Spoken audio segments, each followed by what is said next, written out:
Hey, what's up guys, aarava here, and welcome back to an episode of my F1 2020 My Team Career Mode, episode number 55 today for the Austrian Grand Prix in Season 3. If you guys did miss the previous one at the French Grand Prix, then be sure to go check that one out before you see this one. A lot of good teamwork in that episode, and or obviously, spoiler alert, we ended up being able to get Max Verstappen a race victory. I unfortunately could not go for the win, but I was basically the big team player, and for a rarity, I'll admit, in this career mode, and we just did our job, and a lot of you remarked kind of went from a Sebastian Vettel role to a Kimi Räikkönen role in the episode in a way, being the slower man out there blocking off Ricciardo. But it worked out a real treat, and for the first time worked in unison for the good of the team. But to be fair, obviously, like I said, I kind of feel like I owed it to Verstappen in a sense, at least for his DNF at the Canadian Grand Prix. That was quite obviously unfortunate, and also, as I said, I had no chance of fighting for the win that episode, so it seemed like the most logical option, to be honest, at the time. I managed to get the team instead of a 2-3, a 1-3, so Verstappen bounces back a little bit, but obviously we still maintain a decently in the championship.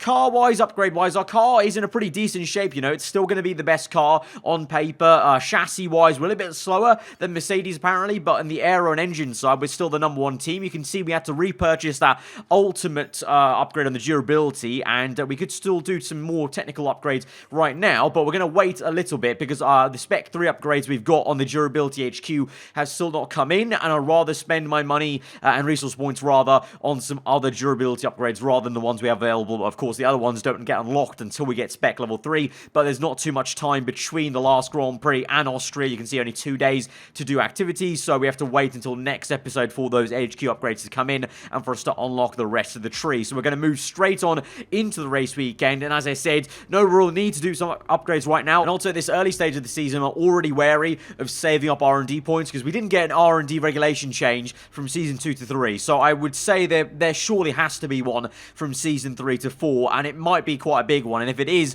I want to make sure we have enough resource points to try and tackle that as best we can. Of course, if we need to, we will upgrade right now this season, but as it stands, I just don't feel like there's any need. I think our car's fast enough. Verstappen showed that last episode, and on paper, we are there as well, ahead of Mercedes, and of course the other teams. Obviously, Mercedes has been lagging behind quite a fair bit with a lot of issues for themselves, their car, but also Hamilton himself hasn't been performing too well, obviously, compared to Valtteri Bottas. Bottas actually did a very good job at Austria, fair play to him, to be in the kind of top 4, was it, by the end of the race, so that was a bit of a surprise. So maybe Mercedes might be on the up and improvement. But we go into then Austria, and it is raining once again, as it was back in Canada on Saturday, so it means we have to compromise the setup again. We've gone for the lower wings, the kind of dry setup, because it is going to be bone dry for Sunday apparently, so just trying to make the best of it ready in these conditions, although unlike Canada, it's only intermediates, and it looks like it might also stop raining by the time we get through to the top 10 shootout, so just about surviving these sessions and getting through them. And so you can see in Q1 doing 2 laps in a row, getting through into P12. Verstappen looking pretty good in P3, but Ricciardo and Leclerc are right up there. But we go straight to dry conditions actually at the end of Q2. It was raining at the start of the second part of qualifying, but towards the end, the last 2 minutes, it is dry enough to go out on the slick tyres, as everyone has done. So only so far one man has set a time on dry tyres, which is Bottas in the middle of the session. So all of us are on our kind of last lap space, and all of us are going to be improving. We go fast of all. Doubt that'll be the case once we get through to the end of the session. It's not, but it doesn't matter. We're through into the top 10 shootout. But Verstappen with a very decent time. Again, looking very strong to myself. And so even though I was happy about, you know, working as a team to help Verstappen get that victory last episode, you know, now, like I've mentioned before with Ocon and Leclerc, have I just set myself up for basically a very tough fight now with my teammate? Because we know that there appears to be some kind of booster. You know, once an AI wins a race, if they can win the next one, they kind of gain some momentum in that kind of sense, and definitely Leclerc was the best example. But Ocon won 2 races in a row. Yes, then he had a bit of a quiet race the next one, but with Verstappen, we know he's 100 rated. Ocon, I don't think he was 100 rated. So if Verstappen gets a good run, if he goes on to win this one, and you know, will he become a bit of a monster? I don't know, that remains to be seen, but that's a bit of a weird situation that I may have just created if he goes on. But obviously he won 1 race before in the season, and then we went on to win the next one, I think it was. So we can still stop him, obviously, but it remains to be seen if we can actually do that, as we're in the top 10 shootout, and Verstappen currently is on provisional pole. I've set an improved lap time for P3, but by the end of the session, so so many people improve there as we go on to the end. And Verstappen remains on pole by nearly a good 7/10 to me, but he's ahead of the likes of Sainz, Leclerc, and then surprisingly, the McLarens bounced back a little bit. They didn't have this pace in France, but they've shown it here today at Austria to get ahead of me. Ocon in P4, Lando Norris in P5, and then De Vries also out-qualifies me in the Ferrari. Although, to be fair, we did out-qualify Ricciardo, the man we were fighting for most of the French Grand Prix. So, I don't know, it may have just been the track was really rubbering in right at the end, of course, because it was obviously raining before, so it was kind of all green, so the more laps were done, the better it was. So, really, we maybe should have timed it, trying to get right to the edge, but I didn't want to kind of risk it as well, in that kind of sense of not getting a lap time in with some traffic. So, in the end, we're going to have to settle for P7 and just try and fight back a little bit. Strategy-wise, might be interesting this season, because the tyre wear may just allow us to do a one-stop. Let's find out. Let's go to the grid. This is it then, race day in Spielberg for this year's Austrian Grand Prix. The grandstands were a sea of red in 2019 thanks to the commemorative hats in honour of the late great Niki Lauda, who took home victory of course back in 1984. And it's a sellout crowd once again here today. It's one of the shortest laps on the calendar today then, with 7 rights and just 3 lefts, making up the 10 corners of this high-speed circuit. Turn 2 is barely a corner at all. They'll be flat out through there, a left-hand kink into the uphill braking zone of turn 3. Turns 1, 3 and 4 are all potential opportunities to overtake. And I'm delighted, as always, to introduce Anthony Davidson, who'll be taking you through all the action alongside me today. Well, it was a really impressive lap in qualifying to get pole position, but are they going to be able to hold on to the lead into the first corner with so many quick starters around them? And of course, it's looking very close here today. A lot's going to be riding on those first few corners, and then the question becomes who can manage their tyres so they're in a better position to push hard towards the end. Let's run you through the driver grid order for today's exciting race. Max Verstappen put in a fantastic lap yesterday, and he starts from pole position. And talented Spaniard Carlos Sainz completes the front row. Looking down the rest of the grid, we have Ocon, Norris, Nick De Vries, and the owner driver, Bottas, Ricciardo, Stroll, and Lewis Hamilton, Kvyat, Russell, Charles Leclerc, and Giovinazzi, Gasly, Perez, Jack Aitken, and Kevin Magnussen, Albon, Latifi, Grosjean, and Nobuharu Matsushita. Now, it's almost time for lights out, so let's go down to the track. Alright, so once again, we're in a situation where our car potentially is the fastest still out there. It's got the potential for pole position, but I am just not as quick as Verstappen here around this circuit as it stands this race weekend. So we have some work to do to try and catch back up. As I said, strategy-wise, it seems like finally now the tyre wear levels have got to a point at this track now where the one-stop is possible onto hard tyres. I remember on the previous games, a one-stop was even possible onto the medium. So, I don't know, maybe that's something we need to try at some point. But the two-stop is only 2 seconds slower, so it's also tempting depending on where we are on circuit, what kind of traffic we could go into. So we'll kind of see how it goes mid-race, but we're going to first of all kind of commit to the one-stop and then just see how it goes. But let's get into this then as we go to 5 red lights to the Austrian Grand Prix. A very gloomy one indeed. Fire lights are out and we're underway from P6 on the grid as Leclerc was handed a grid penalty, so 1 free position, and we're going to go and try and overtake the other Ferrari car of De Vries on the outside of turn 1.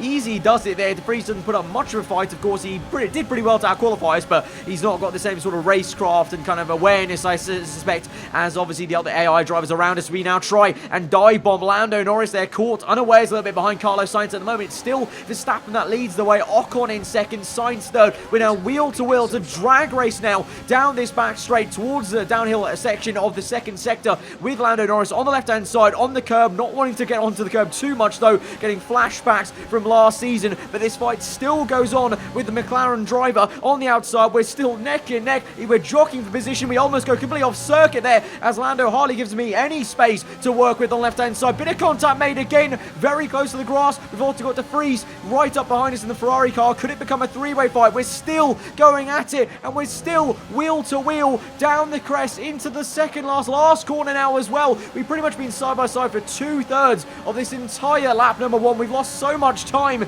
to the guys ahead, but Norris giving us such a good fight to Prix. Also still pressurizing and still in the mix, maybe behind with some slipstream, as well as Bottas, who's just been overtaken though by Kvyat on the top left, you can see. Whilst I was Norris going round the outside then on the better racing line, of course, and he's got us up into P4. We have a little look on the outside, but he squeezes out quite nicely, to be fair, and just places his car correctly and maintains that position. So we have to settle down and try and recompose ourselves there. Used a lot of the time up trying to fight him, basically. Now the other guys are nearly 5 seconds ahead of us, so it was a mega scrap, but didn't do much us any kind of favours in that kind of sense. So it's a familiar side then up front. Max Verstappen looking good in the driving seat in first place, very much like he did way back at the Vietnam GP, Hanoi, of course, when he dominated that one. Second place then Ocon, but Sainz very close behind him. And the Red Bull looking likely might even make an overtake, as we're now through past lap number 3. DRS is available for the Red Bull man. Will he make a lunge into turn 1? He's very, very close, pretty much pushing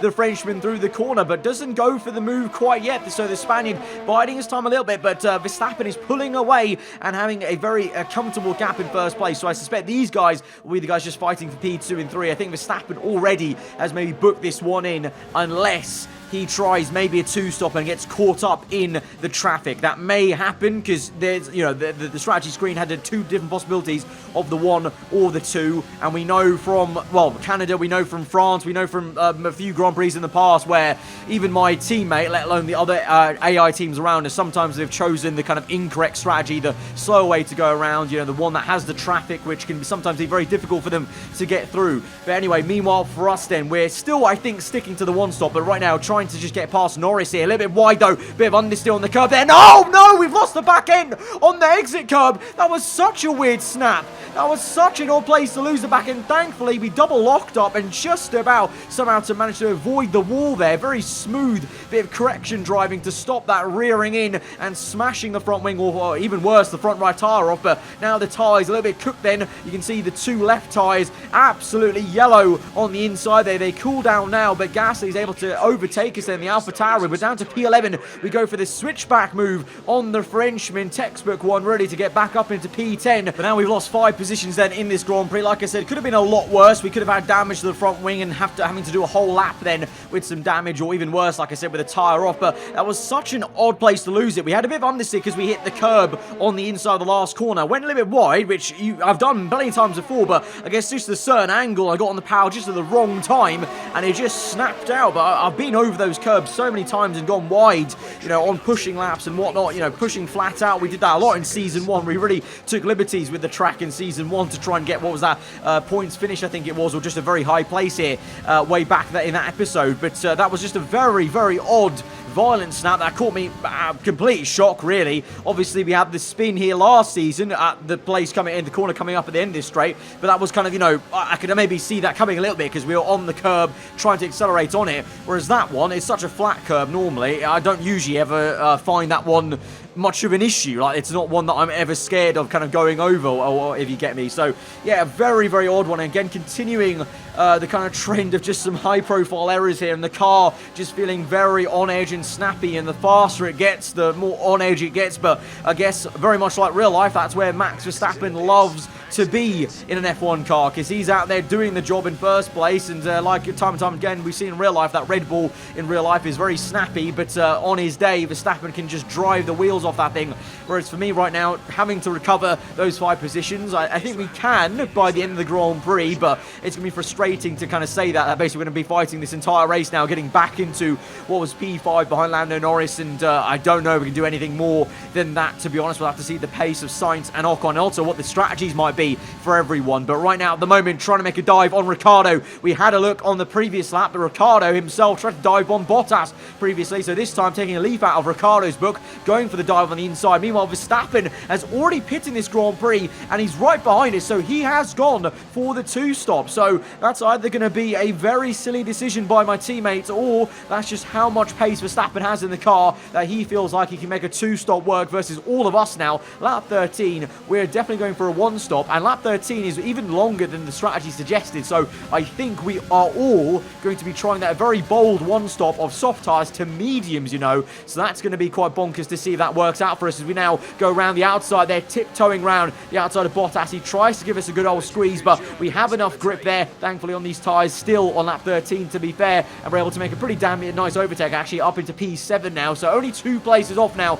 that P5 we're in, and then we look to try and close up the gap in terms of the time gap we've got on the minimap to wherever Lando Norris is. I still think he's going out there for a one-stop, I think. Meanwhile, we're here looking at the rear end of Hamilton's car. Where is he going to place it? Where are we going to go? We're going to duck to the right-hand side very late on there. Lewis goes to the outside. It's a big lunge. It's a big lock-up, and we almost go flat out off the circuit, and Hamilton's able to switch that left to right and get underneath us on the right-hand side, so now we're going to be neck and neck, tyre wall grazing. It's a very awkward position to be in there on the inside there. It's so easy to get spun around on the side pod of a car on that left-hander, but Hamilton, look at him go. He pulls it around the outside. It's a great move there from Hamilton. It's been rare to see him fighting back this season, but in the end of it, Verstappen comes out of nowhere and just carves through us like a hot knife through butter. He's got the better grip, of course. He's on a 2-stop, so he needs to be making those overtakes, but I thought there was going to be maybe an awkward moment where Verstappen tried to overtake me and I had to decide whether to leave him and let him go through or actually fight him, but in the end that decision's been taken away from me because he's just undercut both of us there and just got us in one move. But we continue then to fight our fellow Brit Hamilton, both of us with DRS, but we've got the overspeed there using the DRS and ERS at the same time on the outside, trying to squeeze him out like Sebastian Vettel did to him in 2018 here at the Austrian Grand Prix. We've done just that, and we're up into P5 on the road, I should say, because of course we're yet to pit. Speaking of pitting, we are going to come in now. Lap 15, Kvyat ahead of us, locks up. He's been doing a banger job, I must say, the Russian in the Renault. He's been ahead both the Mercedes cars for pretty much the entire stint ever since he overtook Bottas early on in the Grand Prix whilst I was fighting Lando Norris. So let's see how the works Renault team might do in the hands of the Russian at the end of this Grand Prix. Very doom and gloom, I must say. There's no rain coming. I think it should be getting sunnier, and we strap on a set of medium tyres, which will take us to the end of the Grand Prix. 20 laps. We've gone 16 on softs, and there hasn't been, I mean, there's been a bit of tyre wear, but it's not been horrendous. So 4 more laps on a set of medium tyres, which are obviously a harder compound tyre, shouldn't be any bother. So we've got to that point now in the season with all the R&D upgrades on every car around here that a lot of us can go for the very bold soft to medium one-stop strategy, whereas Verstappen is just charging with the 2-stop, and he's got so much pace, he doesn't need to matter that he's got an extra stop. He's going to carve through everyone pretty much. Speaking of carving through people, we're going to try and play around with De Vries a little bit, go fake to right, go to left-hand side of this. He actually outbrakes us quite nicely, so the Ferrari, obviously, its car is still pretty damn decent, even though his AI stats maybe not be as high as his teammate of Leclerc, but we go on the outside, then DRS open, and it's going to be a pretty slam dunk easy overtake, then move to the inside racing line, and we're up into P5 proper now. So this is it then. We've got the remainder of this Grand Prix to use the clean air to catch up to this man Lando Norris, and that's what we'll do. Lap number 21, he's actually pretty slow. He's on a set of hard tyres, so he's doing a one-stop, but he's opted for hard. So we keep our current strategy going to the end on these tyres, and at the moment, I have the advantage. Of course, later in this race, he may have the advantage. The hard tyres will start to rubber in properly and be a little bit better, but right now, my tyres are already up to temperature. They're working well. I've got the better pace, so let's just try and overtake him. But as we come through now to the end of this lap, just a little bit wary of that curb on the outside there. Easy does it, but this time going wide in the same place, in the same sort of manner, I guess, and this time it's no bother. And we're now on the inside, in towards the new lap, then lap 22 on the inside of turn 1, bit wide though, and we just about keep it on circuit, but Lando with a great undercut then to get us back up into P4, and we're down to P5 once again. So now it's going to be a second bite of the cherry. Can we make the dive bomb maybe to the inside? No, just be a bit patient, wait for the move here, because we'll have a good exit. I mean, actually a brilliant exit there. You can see the difference in tyre wear and tyre difference performance at this stage of the Grand Prix, just in that acceleration zone alone, as we go powering past him now, cut across, and we're going to take it easy through that right-hander exit, and we're up into P4. Now we're going to see if we can do anything about Esteban Ocon, as our teammate is in the pit again, so that's Verstappen's second stop. Up ahead, though, Sainz is going to the end. I believe Ocon is as well on a set of medium tyres. So we've got some very interesting strategies. We've got a lot of different ones. We've got 2-stoppers, but then we've got 1-stops that are differing from, you know, soft to hards or soft to mediums. And it's interesting to see that there's actually a difference in strategy inside one team like that. Like, obviously, me and Verstappen are going 2-stop versus 1-stop, but it's very weird to see the McLarens both doing a 1-stop, but doing different kinds of 1-stops. I don't know why that's kind of occurred. I don't know if that's actually something to do with the AI stats. Maybe Ocon Ocon feels like he's a better person at tyre wear, I don't know. But at the moment then, Sainz is technically leading this Grand Prix on his one stop. Verstappen is coming for a charge. He's a long way back, but look at the dive there on the outside. Our teammate, it's a mega dive from so far back, and he makes it look easy on that camera shot, and he's back up into first place. So Verstappen on his way to dominating and ruling this entire Austrian Grand Prix for the back-to-back victories from the French Grand Prix and this one then. Sainz, though, looks likely to get second place. He's way ahead of Ocon then. He's done well in that one stop. And speaking of Ocon, he's been pretty slow. And now with 4 to 3 laps to go of this Grand Prix, we're closing up to the Frenchman. Although I will say, Norris, you can see in the top left, is altered within 1 second. So he's stuck with me. And like I said, as we go on through this Grand Prix, my tyre wear and Ocon's will kick in. And Norris's hard tyres will actually become the better race tyre now at this late stage of the Grand Prix. So as we go for the move on Ocon, trying to get ourselves a very shock podium, to be fair, to say that we half spun and we're facing a wall and we're down to P11 for one moment in this Grand Prix. To be in a podium position right now is very decent, but look at Lando Norris come through. Ocon's obviously looked like the much quicker man, having 2 wins in a row for the McLaren team in the last few episodes, but Norris charges through, like I said, on the hard tyres, the much better race tyre, and so we've got to watch out now. With 3 laps to go, we've got the podium right now, but we may just lose it to the very man we were chasing when we spun earlier on in the Grand Prix. And actually, here he comes now. We go defensive. We've used plenty of overtake mode, but it's not been enough. He's got a great run on us on the outside. We try and squeeze him so much so without making any contact, obviously, because that would be a little bit too over the line there.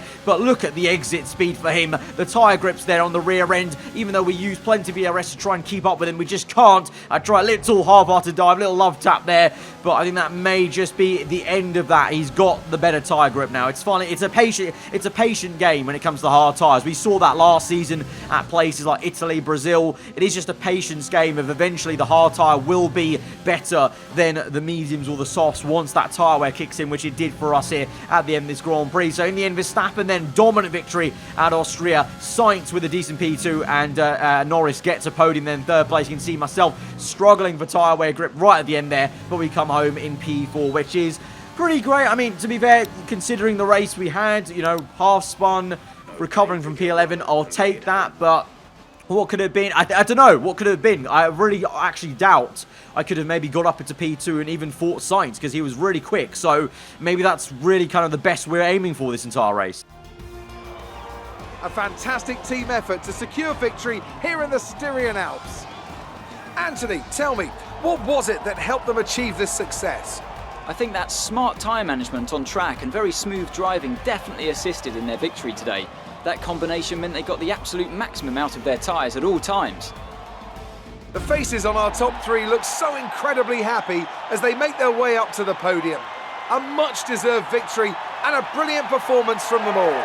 So it's still pretty good to see, obviously, our racing colours up there, top step of the podium. Verstappen 2 wins in a row now. I believe he's now the lead driver in terms of wins this season, so we need to try and rectify that, hopefully, in the next few rounds. Obviously, we've got, you know, places like Spa and Italy to come, which I always really enjoy on the F1 game, a little bit better than these circuits, so it just seems like it was Verstappen's time, obviously, but my time will come, I'm sure, but it makes things interesting looking at the table. Verstappen now in second place, and he's not too far off, you know, 12 points. That's a little bit more doable than maybe the 20 points we had with Leclerc, and it's now, I don't know, slow but surely, maybe finally that R&D graph is going to look a bit more accurate eventually, because now it is 1-2 in the championship. We're first place in the constructors, of course, we have been the entire time, but you know, so far it's kind of, you know, I've been second guessing who's going to be fighting us in the championship. Will it be, you know, Sainz? Will it be Leclerc? Will it be one of the McLarens now coming through? But Verstappen now finding some form, some consistency there, and maybe showing that the R&D graph maybe isn't as, you know, inaccurate as it shows. You know, obviously we are the fastest team on paper, and that's showing out in the championship tables, if it's not during the races at least. So